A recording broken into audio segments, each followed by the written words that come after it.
ici Jean-François Chaussy, mais Patrick Loé, je vais dire des politiques qui sont investies considérablement dans ce domaine. Et ça a du sens parce qu'il y a une cohérence qu'on essaye de mettre entre les besoins identifiés, à la fois les besoins exprimés par les patients, les besoins exprimés par les scientifiques, et la cohérence avec les projets de loi. Donc on a un certain nombre d'actions qui ont été menées sous l'égide de la Fondation. Et on a écrit ce livre blanc. Et au terme, ce qui est important de ce livre blanc, on a essayé de voir s'il y avait une cohérence entre la santé mentale, entre l'autisme, entre le vieillissement. Il y a une terrible cohérence, on y reviendra dessus. C'est ce qu'on est venu porter et vous présenter aujourd'hui. Voilà, j'ai à peu près tout dit. Jean-François. Ah, pardon. Non, je vous en prie, allez-y, je vous présenterai après. Bien, Jean-François Chaussy, je suis membre associé du conseil scientifique de la Fondation Chirac, marqué là. Oui, c'est bien. Mais par le passé, j'étais député et j'étais rapporteur de la loi du février 2005, voilà, à l'Assemblée nationale. Catherine Barthélémy, je viens de Tours. Je suis professeure de médecine émérite à la faculté de Tours et je suis spécialisée dans le domaine de la pédopsychiatrie et du handicap, en particulier de l'autisme. Et donc j'ai l'honneur et vraiment beaucoup de chance de participer à ce conseil scientifique pluridisciplinaire. Parce qu'on arrive à réfléchir ensemble et à produire des propositions qui sont partagées par toutes ces populations d'enfants, d'adultes et de personnes âgées maintenant qui ont des difficultés à vivre avec les autres parce que les autres ne leur offrent pas la possibilité de vivre bien avec eux. Voilà, donc c'est ça. Donc, qu'est-ce que je vais dire aussi, c'est que j'ai des fonctions actuelles de médecin retraité, de professeur retraité. Je coordonne au niveau national le groupement d'intérêt scientifique autisme et troubles du neurodéveloppement pour fédérer toutes les actions de recherche, les porter au plus haut niveau et au niveau international. Et d'autre part, je préside à l'INSERM le groupe de réflexion avec les associations de malades qui, auprès du directeur général de l'INSERM, apporte, on va dire, la contribution des associations de malades pour améliorer, là aussi, la participation des patients à toute l'activité de la recherche, depuis sa conception jusqu'à sa diffusion, sa communication.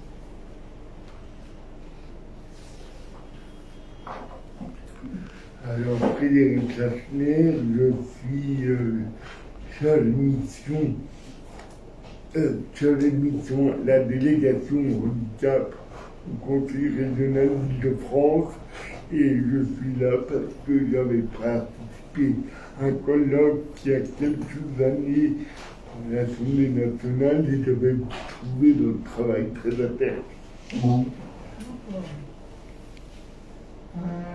Moi, je m'appelle Lucille Rondinet et je travaille sur la campagne de Valérie Pécresse avec M. Denisio. Voilà, Pierre Denisio, je suis élu en charge du handicap à la région Île-de-France. Je travaille avec Mme Pécresse sur les questions de handicap. Puis à mes heures perdues, je suis neuropsychologue. Je suis spécialisée dans les pathologies neurodégénératives liées à l'âge.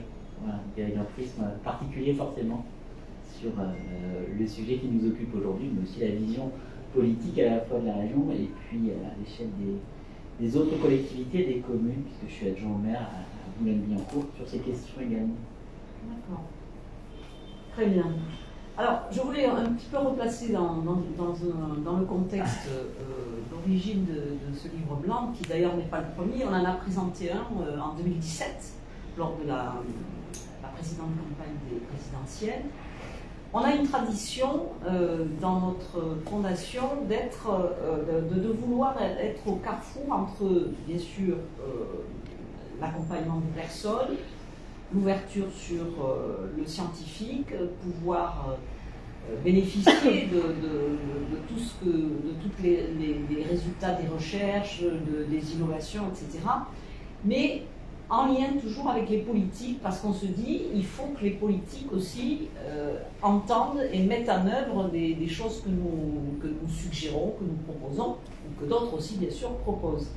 Et cette tradition, forcément, elle est héritée de Jacques Chirac, qui a été président de l'association qui a précédé la fondation.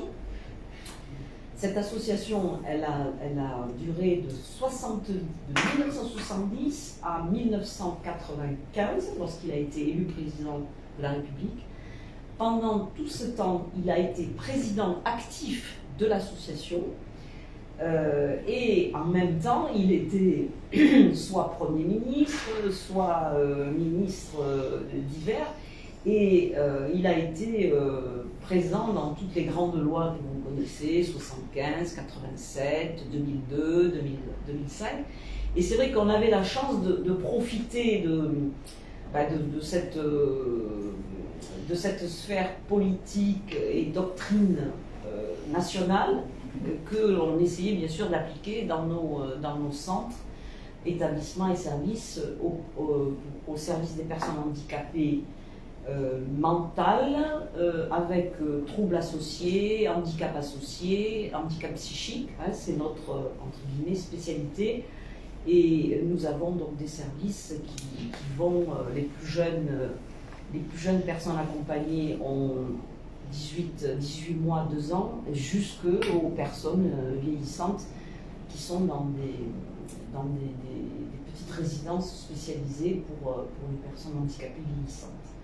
Donc on a 23 établissements et services qui sont essentiellement sur la Corrèze, la Creuse, le Cantal et le Puy-de-Dôme. Donc c'est, on dira, un petit peu vers le Massif central. Nous avons rapidement, lorsque nous avons été transformés en fondation, en créant ce conseil scientifique, nous avons eu une série de colloques, donc vous avez participé, je vois, sur divers thèmes. Il y a eu l'autisme, il y a eu les déficiences auditives, les déficiences visuelles, je ne me souviens plus, il y a eu le travail pour les personnes handicapées, enfin il y a eu plusieurs thèmes. Et donc nous avons à cœur toujours de rechercher l'amélioration continue de ce qu'aujourd'hui on entend le mot inclusion. Nous, on dit plus simplement, nous voulons donner aux personnes des conditions de vie les plus proches possibles de celles de tout un chacun, et qu'un enfant a les mêmes conditions de vie qu'un enfant ordinaire, qu'une personne âgée handicapée a les mêmes conditions de vie qu'une personne handicapée ordinaire, etc. Donc vraiment s'adapter à l'âge, s'adapter à tout ce dont on a besoin, c'est-à-dire l'école, la formation, le travail, les loisirs, la culture, la santé bien sûr. Donc c'est notre objectif. Alors ce livre blanc, plusieurs membres du conseil scientifique ont rédigé des contributions. Et nous avons relevé des points forts que va vous exposer notre président Bernard Freyss. Merci. Alors comment on la constitue? On a demandé à chacun des partenaires qui sont des leaders d'opinion dans leur spécialité d'écrire dans leur propre spécialité quels étaient leurs souhaits, leurs rêves, leurs thématiques. Alors la première chose qui nous est apparue en commun, je vous laisse peut-être regarder le document avant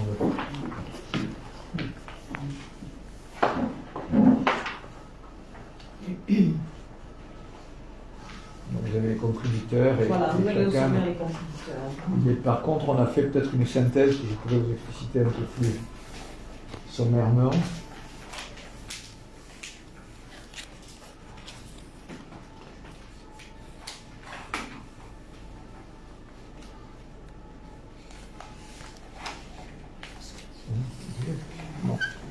Donc qu'est-ce qu'il y a en commun dans toutes ces spécialités, tous ces handicaps? Le premier, c'est celui de la prévention et du dépistage précoce.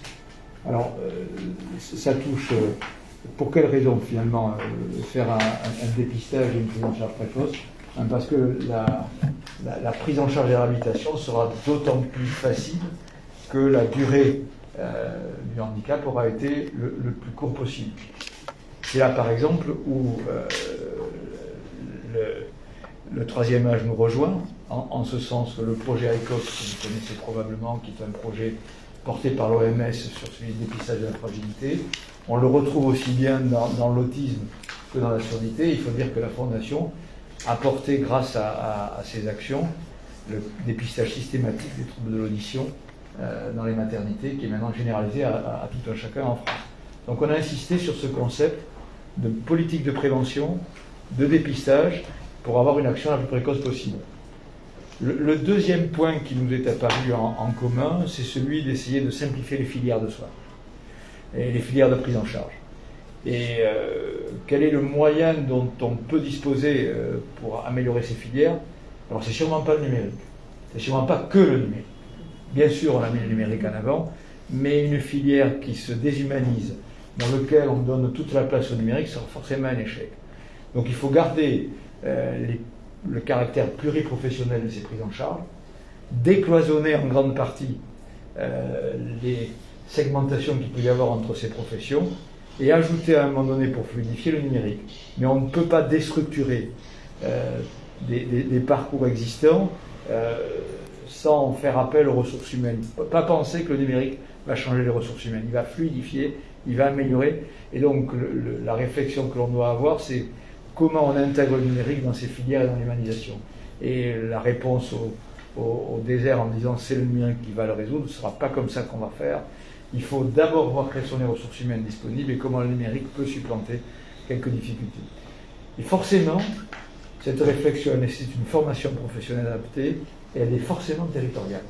Parce que les besoins en Haute-Corrèze, en termes de ressources paramédicales, médicales, éducateurs, ne sont pas les mêmes qu'au centre de Clermont-Ferrand ou de Toulouse. Donc, fluidifier les parcours, en décloisonnant les professionnels, en amenant le numérique à sa juste place. Ça, c'est vraiment un point qui est très important. Et un dernier point qui nous paraît, et je laisserai après la parole à Jean-François Chaussy sur la conception générale avec les autres, pas comme les autres, c'est celui de la recherche et du développement. On en a longuement parlé. Il y a deux choses qui nous paraissent absolument indispensables. La première, c'est identifier des budgets propres au handicap. Parce qu'aujourd'hui, quand vous faites une demande de crédit de recherche, vous allez vous confronter à l'oncologie, à la cardiologie, à la pneumologie. Ça, c'est un point très important. Il faut individualiser des budgets propres au handicap et pas les mêler aux appels d'offres générales qu'il y a dans la Fondation. Ça, c'est un premier point qui me paraît extrêmement important. Le deuxième, sur lequel on a bien avancé grâce au colloque de la Fondation, c'est celui de définir des indicateurs qui soient propres aux handicapés. Ce n'est pas les mêmes que celui du médicament, ce n'est pas les mêmes que celui de certains dispositifs médicaux. Et ces indicateurs, ils passent par des techniques un petit peu modernes qui sont de comparaison interindividuelle. Qu'est-ce que ça veut dire? Ça veut dire qu'il faut avoir comme critère principal les attentes du patient, le projet de vie du patient, et voir comment on améliore ce projet de vie. Et il y a des méthodologies, on peut être relativement fier de dire que l'HAS est venue, la directrice de l'HAS est venue à nos colloques, et c'est devenu maintenant un des indicateurs portés par l'HAS. Donc on a à la fois cette conception sur la prévention. Et pourquoi la prévention? Pour un dépistage précoce et une prise en charge précoce. Parce que c'est la façon d'être le plus efficace dans la réhabilitation. Le deuxième point, je dis, c'est celui de définir des budgets individuels pour le handicap avec des indicateurs de performance qui soient personnalisés. Et enfin, ce décloisonnement qui nous paraît absolument essentiel. Alors je laisse à mes collègues du Conseil le souhait de compléter ce que j'ai dit, des insuffisances. Il n'y a jamais d'insuffisance dans ce que tu dis, c'est pas possible. Moi j'ai une approche un peu plus personnelle, je ne suis pas scientifique, j'ai été député. Et ce que j'ai constaté, c'est que quand même la politique, les politiques apportent un élément de progrès dans le handicap. C'est, alors sous l'impulsion de Jacques Chirac, on l'a vu, 75, 87, après les lois que chacun d'entre nous connaissons, elles ont été amenées par la politique. C'est donc une partie prenante, la politique est partie prenante de l'évolution humaine. Et ça, c'est important.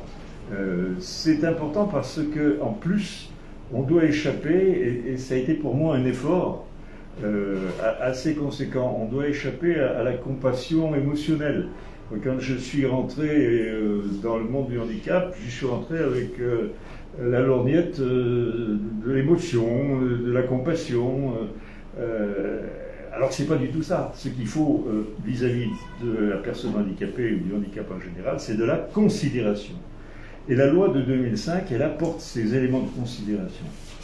Ça a été voulu par le président Chirac à l'époque, parce qu'il avait en 1975 mis en place une loi qui s'intéressait plus aux structures et au fonctionnement.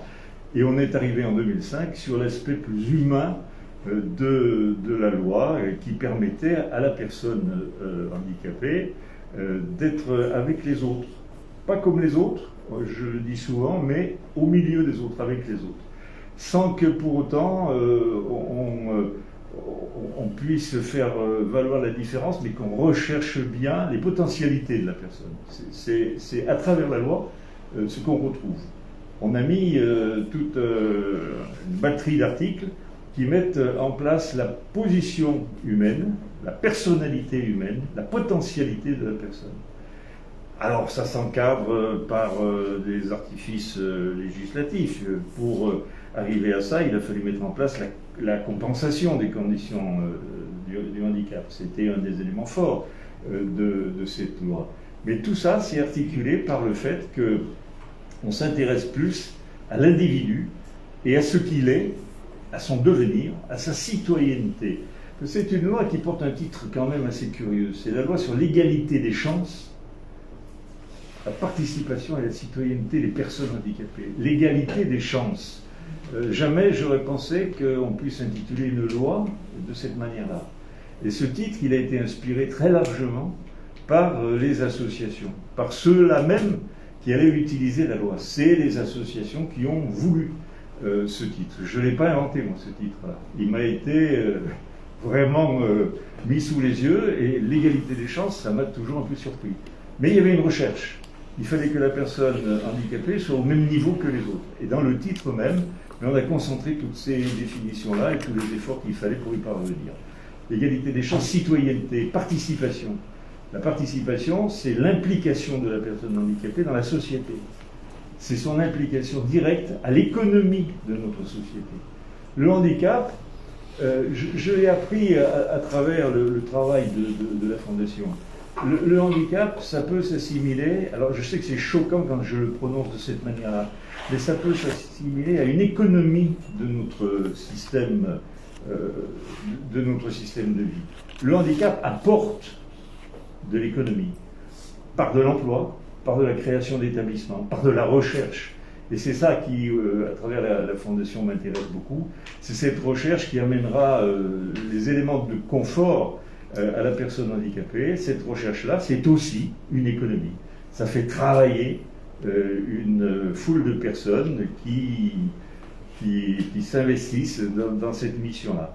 Alors, si on arrive à considérer que le handicap fait partie de notre économie, au même titre que tout autre secteur d'économie, on aura fait un grand progrès, un grand pas en avant, non pas vers l'inclusion de la personne handicapée, parce que ça c'est un terme qui me choque profondément, mais vers sa participation, puisque ça c'est le titre de la loi, sa participation à la société. Voilà ce que je ressens à travers le travail de la Fondation. Je suis très fier de participer à cette fondation-là. J'y suis en tant qu'auditeur attentif. Je n'amène rien d'autre que les mots que je peux prononcer, mais parce que je le redis, je ne suis pas scientifique, mais je suis scotché, je ne sais pas quel autre mot employer, mais j'en trouverai d'autres à un moment donné, par le travail qui y est fait, par cette recherche permanente qui permet à chacun de trouver sa place dans notre société. Voilà.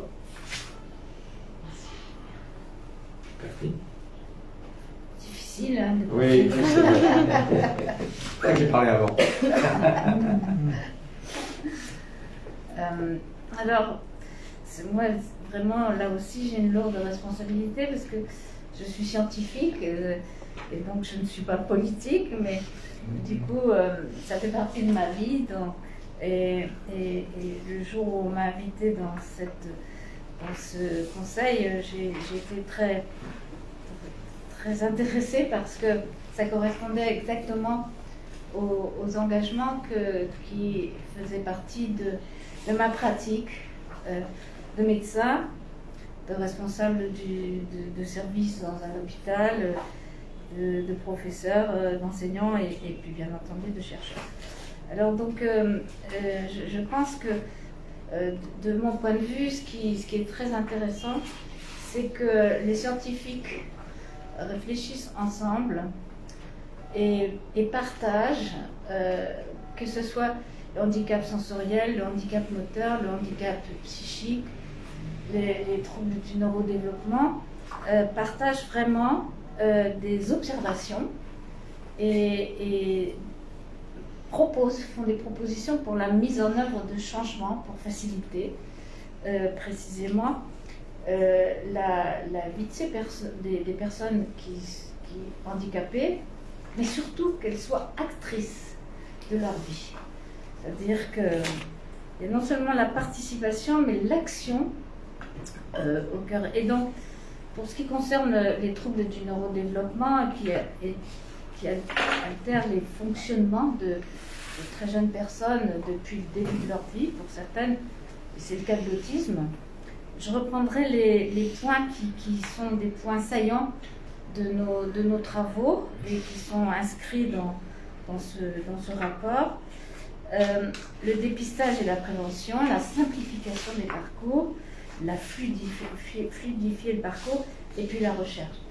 Donc déjà le dépistage, la précocité des actions pour faciliter la participation de ces très jeunes enfants, on va dire des premiers mois de vie, c'est un point clé.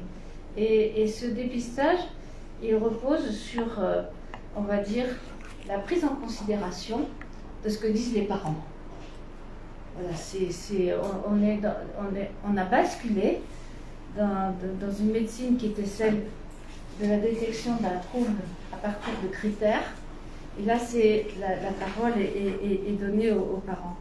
Et très vite, il a été important de réhabiliter quelque part la famille dans cette détection précoce d'un trouble qui ensuite va être confirmé et on va dire précisé avec des équipes pluridisciplinaires. Donc au niveau de l'organisation je dirais du territoire, on voit bien que la formation des spécialistes, vraiment la Fondation remet le citoyen dans sa place pour définir les pratiques et les interventions. Alors, bien sûr, et le plus tôt possible, ce qui veut dire que ce sont des communautés de praticiens et de chercheurs qui sont des médecins qui sont proches du terrain. Donc, il y a eu toute vraiment un développement dans le cadre des plans autisme et puis plans autisme au sein des troubles du neurodéveloppement, des plans gouvernementaux. Il y a eu vraiment tout un effort majeur pour faciliter le dépistage à partir de carnets, etc., qui sont diffusés aux médecins de famille, ce qu'on appelle à la première ligne.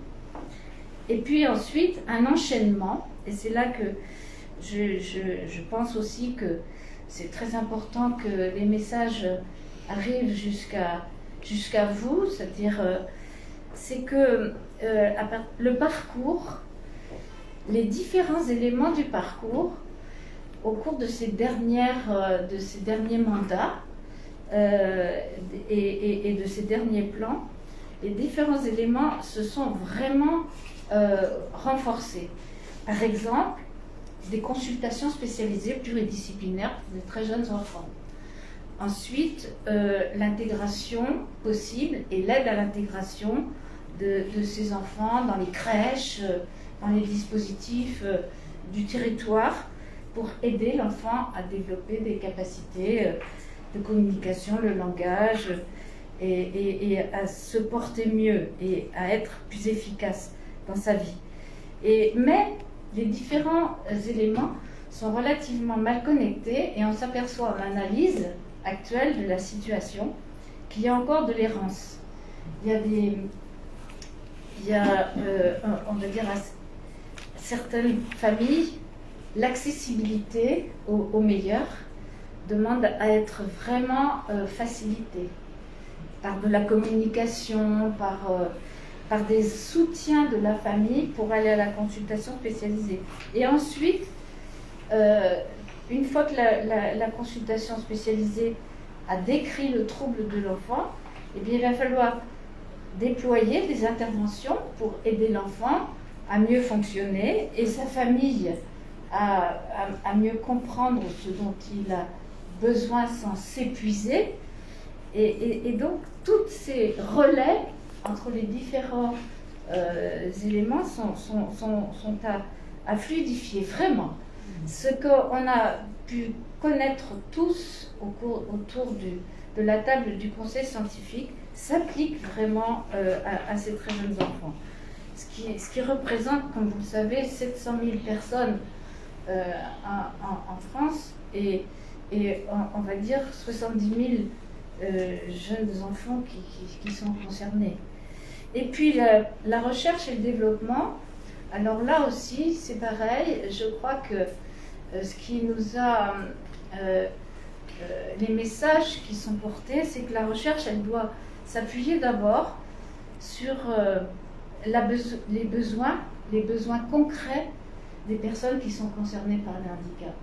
Et non pas, vous voyez, souvent on est dans de la recherche d'amont, etc. Il y a une nécessité de faire participer d'emblée dans la conception même de la recherche. Là aussi, vous voyez, si je prends l'exemple de l'autisme, eh bien, il y a toute une recherche sur pourquoi le cerveau de ces petits-enfants ne fonctionne pas de la même façon pour comprendre les autres et pour s'adapter aux autres.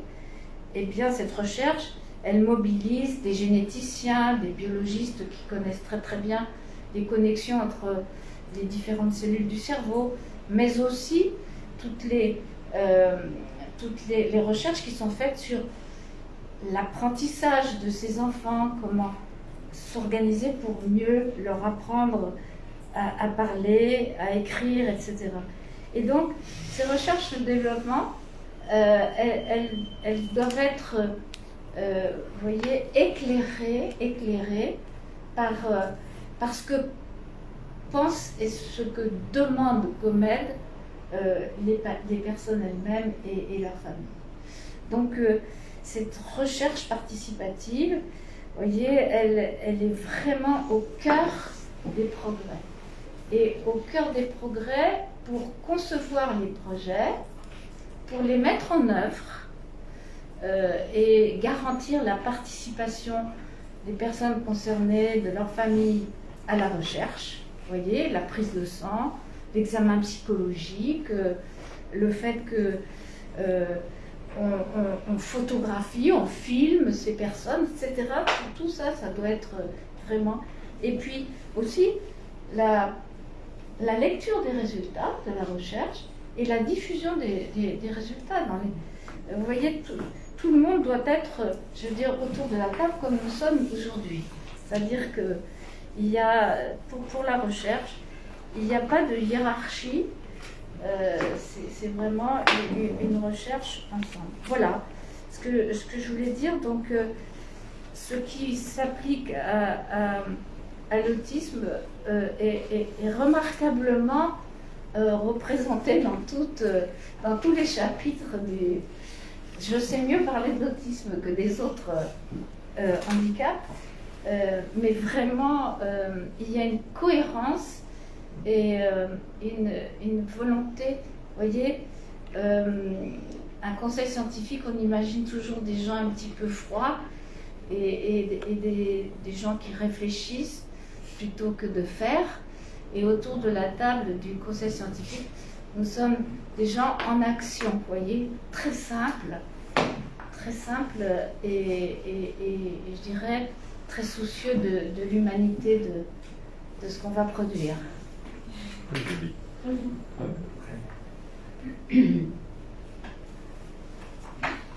que vous avez des réactions à ce niveau-là? J'aurais peut-être une question pour le professeur Fraisse. Est-ce que vous pensez qu'il n'y a pas de spécialité médicale dédiée au handicap? Il y a des spécialités médicales qui traitent de manière parcellaire les pathologies des personnes en situation de handicap. Quel serait l'intérêt d'une spécialité de médecine dédiée à ces personnes, comme on peut avoir un pédiatre qui a une connaissance généraliste des pathologies de l'enfant, ou un gériatre avec une connaissance généraliste des pathologies du sujet âgé? Alors on pourrait peut-être étendre, pas des spécialistes du handicap, mais des spécialistes de l'autonomie. Oui. Et si vous incluez des spécialistes de l'autonomie, vous incluez les problématiques qui sont les mêmes d'accessibilité aux lieux, de culture de socialisation, que sont les personnes fragiles, les personnes handicapées, qui obéissent aux mêmes lois. Les progrès technologiques que vous faites pour, je ne sais pas, me donner un accès, alors je prends une chose que je connais bien, un accès à l'audition dans des salles complexes. Vous le faites pour les malentendants, mais vous le faites aussi pour les presbyacousiques vieillissants. L'accessibilité aux transports en commun, quand vous les faites pour un handicapé moteur ou visuel, vous les faites aussi pour quelqu'un qui est en situation de vieillissement. Donc il y a une logique peut-être d'avoir des professeurs de réflexion sur l'autonomie. La deuxième raison qui pourrait être, au-delà du fait qu'on passe par les mêmes étapes du dépistage, de la prise en charge et du suivi, il y aurait aussi une réflexion sur les technologies qui sont les mêmes.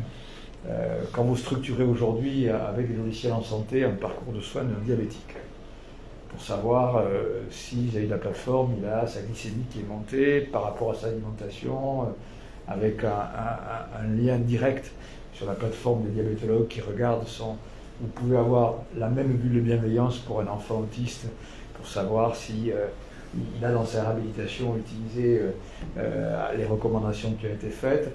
Vous l'avez pour un malentendant qui a un implant cochléaire pour regarder si son processeur fonctionne bien. Donc, les logiciels en santé, aujourd'hui, ils obéissent à la même réflexion, c'est-à-dire répondre à un besoin individuel, transférer ce besoin individuel à une plateforme de spécialistes qui vont renvoyer un retour d'information qui sera dédié. Et aussi bien sur le plan médical que sur le plan industriel. Le concept et le développement est exactement le même. Donc la réflexion que vous faites, je l'élargirai peut-être à l'autonomie. Et je le ferai pourquoi? Parce que à la fois les indicateurs d'évaluation, alors ça, je ne vais pas rentrer dans le détail, mais autrefois, quand on voulait savoir si un implant dans le Parkinson marchait bien, on regardait comment ça marchait avec l'implant du Parkinson et sans l'implant du Parkinson. On regardait la qualité. Et ça ne peut pas le faire parce que vous ne pouvez pas tirer au sort ce genre de technologie. Donc ce qu'il faut faire, c'est utiliser des technologies dans lesquelles on pense que c'est bien et puis faire des semaines avec, des semaines sans, sur le même individu. De telle sorte qu'au bout de 6 ou 8 mois, vous avez une vraie évaluation avec les sons, en partant d'une attente qui est absolument la même. Si par exemple, je ne sais pas moi, M. Chaussy se casse l'avant-bras, et moi aussi, lui il aura peut-être plus concerné par la douleur qu'il veut éviter, etc. Moi, si je ne peux pas opérer demain, donc la technique qu'on va me faire, qui va peut-être un enclouage pour moi avec une vis pour que ça aille plus vite, elle ne sera pas la même que celui d'un brassard. Donc chaque prise en charge correspond à une attente et un projet de vie. Et c'est ça, il me semble, que nous avons vraiment en commun à tous les niveaux. L'expression de cette attente, elle doit être évaluée. Et donc ce pour lequel nous militons, c'est d'abord ce qui est sûr, d'une manière générale, c'est que la prise en charge précoce est une nécessité. parce que les séquelles sont moins grandes, parce que du fait de la neurocognition, vous savez que si on prend très tôt en charge quelqu'un, il y aura une plasticité cérébrale qui sera plus facile à réorganiser, à restructurer. Ça, c'est un point commun. Le point commun qu'on a, c'est aussi les parcours de vie à améliorer, la réflexion à se faire autour de ces parcours de vie et ses attentes et la structuration de ces attentes.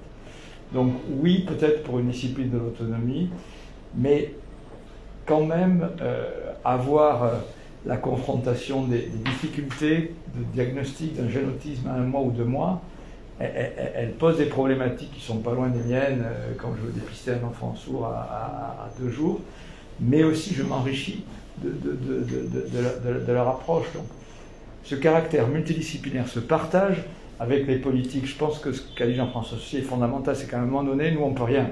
Si derrière on n'a pas un politique qui dit il faut inscrire dans un décret de loi que le dépistage systématique il est vraiment important et utile, si on n'a pas un politique qui dit on va donner une ligne budgétaire aux ANS pour le handicap, on ne peut pas. Donc nous on est en train de vous dire il faut nous aider à avoir des technologies d'évaluation, probablement des équipes pluridisciplinaires sur l'autonomie. Et l'une des ambitions, c'est d'avoir un ministère de l'autonomie qui reprenne tout le monde, qui reprenne.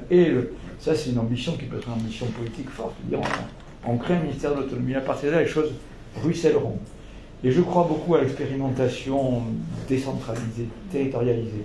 Je sais que, par exemple, nos amis psychiatres ont fait un territoire de santé pour les adolescents. C'est une réussite absolue. Pourquoi ? Parce que les professionnels, en général, sont appropriés le territoire.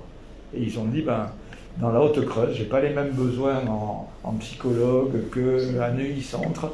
Et comment je fais, avec ces ressources que j'ai et le numérique, pour répondre aux besoins de mon territoire. Et ça, je pense que c'est vraiment important. Je ne sais pas si j'ai répondu à votre question. Mais non, mais c'est très intéressant. Enfin, surtout, il y avait beaucoup de choses intéressantes, mais effectivement, l'échelle de territoire, de bassin de vie pour l'organisation de l'accompagnement à l'autonomie est intéressante, et ça peut forcément pas être la même dans les zones denses comme la métropole parisienne que autour du plateau de Millevaches. C'est très intéressant. Alors, dans notre manifeste, effectivement, on conclut avec ce ministère d'État de l'autonomie. Bon, c'était une idée de Patrick Goé qui aurait dû être là, mais je pense qu'il il est vraiment dans la circulation. Ouais, voilà. Alors, c'est pas parce qu'on prône une espèce de choc en disant qu'il faut un ministère d'État de l'autonomie comme il existe les ministères régaliens qui sont toujours en haut de l'affiche. C'est pas pour autant qu'on ne prône pas justement la décentralisation. Ça pourrait choquer, afficher un ministère de l'autonomie, mais ils veulent tout recentraliser, ou je sais pas. Pas du tout, c'est pas du tout ça. C'est vraiment le ministère de l'encadrement de toutes les politiques de l'autonomie, notamment ce que tu as dit, la recherche, les indicateurs, etc. Et la mise en œuvre territoriale qui est la plus adaptée finalement au contexte, c'est ce qu'on disait tout à l'heure. Si on veut donner les mêmes conditions de vie aux personnes en perte d'autonomie que les autres, il faut que ce soit applicable et adaptable au contexte territorial, forcément. Peut-être un mot sur vraiment ce qu'a dit Jean-François qui me paraît extrêmement important. L'hystérisation actuelle sur l'inclusion, elle n'a pas de sens. C'est un débat qui est complètement hors sol. Quand on est dans la pratique quotidienne, effectivement qu'il faut aller dans une vie la plus commune possible, mais pas à marche forcée. Il y a des enfants qui sont tellement heureux quand ils sont dans une classe adaptée plutôt que dans une classe courante. Il y a des bonheurs qui ne sont pas forcément... et je crois que la terminologie que Jean-François a utilisée, avec les autres mais pas comme les autres, elle est vraiment tellement plus juste. Mais l'inclusion de l'enfant handicapé dans une école, c'est presque blessant pour l'enfant, parce qu'on le ghettoise, on le stigmatise encore plus. Alors que les autres ont fait leur scolarisation, pour un enfant handicapé, on fait son inclusion dans l'école. C'est-à-dire que pour lui, c'est pas le même traitement. Alors que tous les enfants, quels qu'ils soient, doivent être scolarisés. On doit penser, ou on doit parler de la scolarisation de l'enfant. Et que bien entendu, après, il y ait un accompagnement particulier parce qu'il y a des difficultés particulières, ça je l'entends et puis je le souhaite. Mais simplement le fait de dire, de prôner l'inclusion de celui-ci au milieu de l'école, c'est dire celui-là, il n'est pas comme les autres, celui-ci, il est moins bon que certains, on va faire son inclusion, on va le refermer à l'intérieur de quelque chose. Ça me choque profondément. Alors quand j'ai l'occasion d'en parler, j'ai une image qui est la mienne, qui va peut-être vous faire sourire ou pour vous intéresser, mais que j'évoque à chaque fois. J'ai été élevé par ma grand-mère. Jusque-là, ça n'intéresse personne. Mais vous allez voir où je veux en venir. Chez ma grand-mère, il y avait sur la cheminée des papillons de toutes les couleurs. Des bleus, des verts, des rouges, des jaunes, tout est déployé, qui étaient coincés entre deux plaques de verre, et on appelait ça une inclusion. D'accord ? Et moi, je me disais, ces papillons, ils sont beaux, mais ils sont morts. Et on veut faire l'inclusion d'un enfant handicapé à l'école, et je dis à chacun de ceux qui veulent bien entendre, ben cet enfant, il est beau, mais il n'est pas mort. On ne va pas faire son inclusion. Voilà mon image, voilà ce que je développe autour de ça. Quand j'ai dit ça la première fois à un ministre de l'Éducation nationale, que je connaissais bien, il m'a dit, mais tu n'as rien compris. Si on parle d'inclusion, c'est parce qu'on ne veut pas parler de l'exclusion. Mais évidemment, mais on ne parle ni d'exclusion ni d'inclusion, on ne parle que de la scolarisation, point final. Et à ce moment-là, on remet toutes les pendules à l'heure. Voilà, excusez-moi. Vous voulez réagir, oui. Je réfléchis. J'ai un parcours un peu atypique. J'ai commencé mon CP en hiver. J'ai fait une année de classe de perfectionnement il y a bien longtemps quand même. Et après, je me suis trouvé à Gare, à l'ENP Gare, et après à Vaucreton. Et on est plusieurs, enfin. Oui, l'inclusion, mais être avec les autres, c'est des moments propices. Et voilà quoi. Il y avait une recherche faite par quelqu'un que vous devez connaître, monsieur Jean-François Rabault et l'équipe de Rabault, qui avait fait une recherche dans les années 80 où ils ont étudié les représentations sociales des enfants handicapés dans trois établissements. Le premier, un établissement, un EREA, qui était à Vaucreton, qui accueillait des personnes handicapées mentales. L'autre, qui était un lycée lambda, je ne sais plus où. Et le deuxième, un collège d'enfants à inclusion à quelques intégrés. Et on voit que la représentation la meilleure, c'est Vaucreton, et la moins bonne, c'est dans le collège où l'intégration n'est pas là. Et entre les deux, le collège normal. Et ça, c'était vraiment intéressant. Et quand je suis cette recherche qui est vieille, on me dit, mais t'as pas d'autres recherches à citer? J'ai dit non, mais cela c'est bien. Voilà.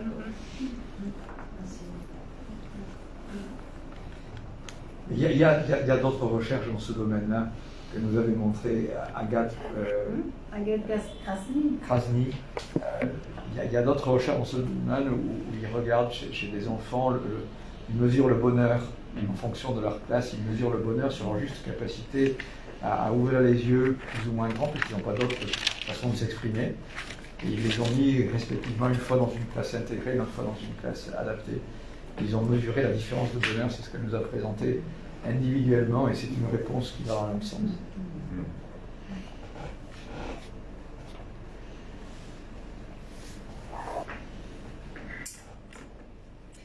Peut-être pour revenir rapidement sur le manifeste, donc aujourd'hui le but de ce manifeste c'est donc de faire bouger la politique et donc de faire réagir tous les candidats. Voilà. Alors effectivement, avec ce manifeste et ce fascicule, on espère avoir des retours des candidats. On en avait eu lors de la précédente campagne de 2017. qui souvent étaient des retours un peu généralistes, je vais dire, hein, c'est-à-dire une petite lettre d'accusé de réception et 4 ou 5 formules très vagues. Hein. Donc on espère cette année que ce sera un peu plus creusé. Il nous semble que le handicap est peut-être un peu mieux dans la campagne que la dernière fois. Oui, c'est vrai. Il me semble. Oui, c'est vrai. Mais, même si on est passé par l'hystérisation là, sur justement l'obsession inclusive, mais on en a parlé, quoi. Ça a eu au moins la vertu d'ouvrir un peu le débat, et je pense qu'il reste encore 6 semaines, et je pense que ça reviendra sur le plateau, cette affaire d'inclusion, d'autonomie, etc. Alors évidemment, ce qui nous intéresserait, c'est d'avoir la réaction sur la proposition du ministère d'État de l'autonomie. Oui. Alors ce matin, j'ai fait un petit interview à France Bleu Limousin, et c'est effectivement le point qui a intéressé le journaliste. Hein. C'était pas comme vous êtes plus intéressé bien sûr par les autres points, mais là, le journaliste c'était ça, hein, le ministère de l'autonomie. Donc on verra. Très bien. C'est d'ailleurs le livre blanc de l'autonomie. Oui.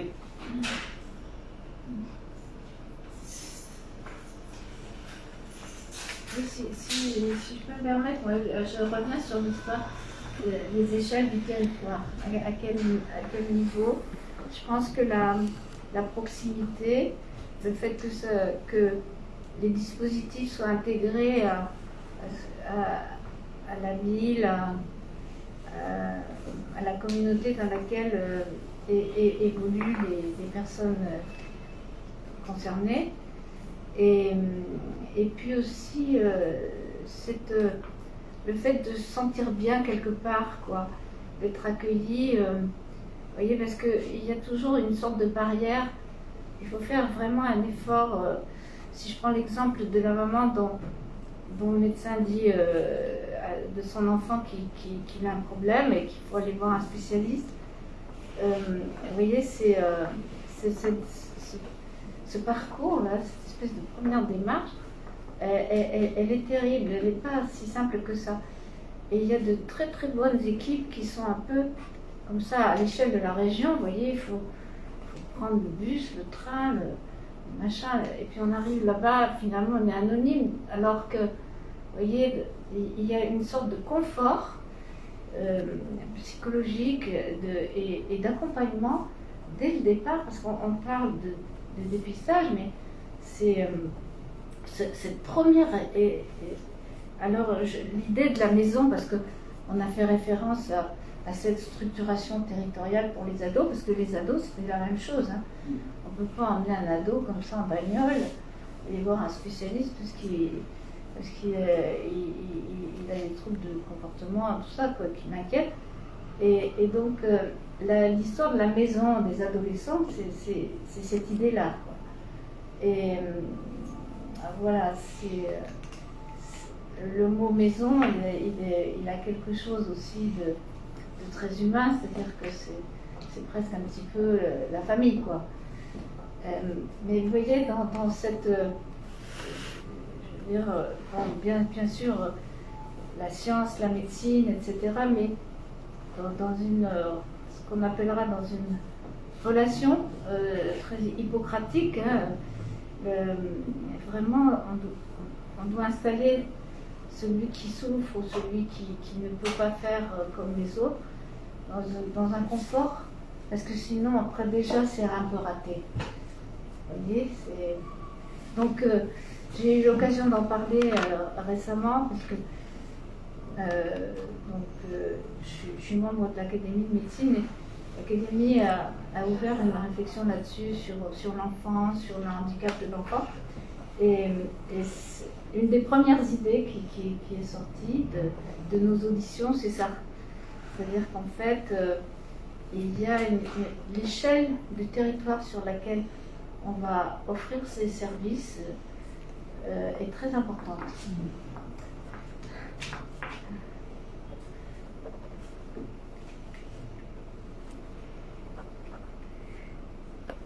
Bien, pas d'autres. Non, juste, François, Oui. pour préciser un point de détail. Tu as évoqué tout à l'heure les lois qu'on devait à Jacques Chirac Oui. en parallèle avec le handicap. Et de une dont tu as oublié de parler, c'est la loi de 96, qui était président, reconnaissant l'autisme comme un handicap. Ce qui ouvrait les portes du médico-social à toutes les familles et à tous les enfants porteurs d'autisme. Ça échappait à l'hôpital psychiatrique. Enfin, je ne veux pas rentrer dans les détails, Catherine est là pour confirmer tout ça. Dépsychiatriser un voilà, peu. Exactement. Ça a ouvert les portes du médico-social à l'autisme. Et c'est une loi qui a été inspirée par la circulaire de Simone Veil et votée sous la présidence de Jacques Chirac. Ça, c'est quelque chose qu'on oublie dans l'inventaire, mais c'est important. On a souvent c'est très important. La cavalcade de 75, 75, 96, 2002, 2016. 96. On oublie ceci. 96. Oui, très bonne. Très bon rappel. Simone Veil avait été importante. Simone Veil avait fait une circulaire en 95 qui a été reprise par celui qui a initié la loi à l'époque. Et voilà. Fait comme ça.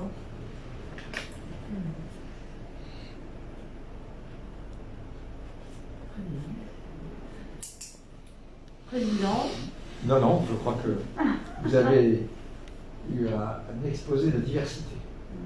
La diversité à la fois des scientifiques qui sont autour de la table et de prise en charge, la diversité, la cohérence de notre fondation qui est faite à la fois de mêler les scientifiques avec les politiques, et l'idée étant que cette cohérence elle aboutisse à ce que le citoyen soit direct, qu'on ne soit pas juste nous les scientifiques, et que les décisions politiques soient prises sur la base des réels besoins, des attentes exprimées à la fois par les handicapés, par les personnes vieillissantes et par les scientifiques. Voilà la cohérence de notre fondation. Merci. C'est nous qui vous remercions d'être venus, de déplacer. On remercie la présidente de nous accueillir dans ces lieux. Je remercie Jean-François, bien sûr, et Catherine d'être ici. Voilà. Merci. Tu annonces pas le prochain colloque tant que tu y es. Ah oui, bien sûr. Ben voilà. Bien sûr, alors, en dehors du livre blanc que nous faisons, on donne tous les ans un prix qui parle autour du numérique pour l'autonomie. Le dernier prix que l'on a donné, c'est sur la création d'émoticônes pour les autistes, de manière à ce qu'ils puissent s'imprégner sur à la fois les émotions, la colère, la joie. Donc par le biais d'émoticônes, une société a créé des expressions, et c'est dans le but d'éduquer aux différentes émotions, affections et sentiments des autistes.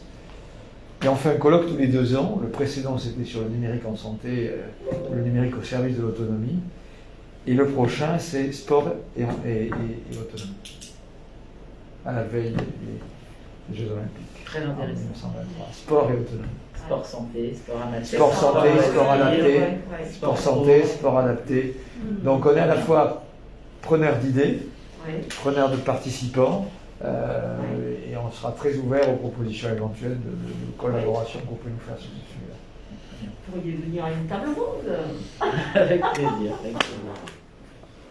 Super. Bon, écoutez, on a un petit buffet, c'est très sympa, un petit buffet.